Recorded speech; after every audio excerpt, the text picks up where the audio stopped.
இந்த காட்சியை பார்த்த யாருக்கும் நெஞ்சம் கலங்கி கண்ணில் நீர் ததும்ப எத்தனிக்கும்.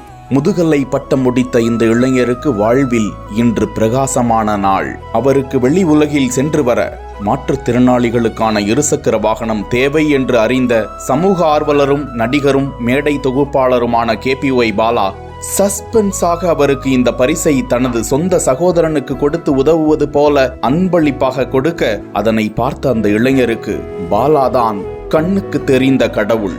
இப்படி ஒரு நன்றியை பாலாவிடம் அந்த இளைஞர் தெரிவிக்க, நன்றி வேண்டாம் ப்ரோ, இது எங்கள் கடமை என தெரிவித்துவிட்டு பெருந்தன்மையோடு இன்னும் எத்தனை உதவிகளையும் உங்களுக்கு செய்ய முயற்சிப்பேன் என நம்பிக்கை அளித்துவிட்டு வந்த பாலாவுக்கு நன்றிகள் குவிந்து வருகின்றன.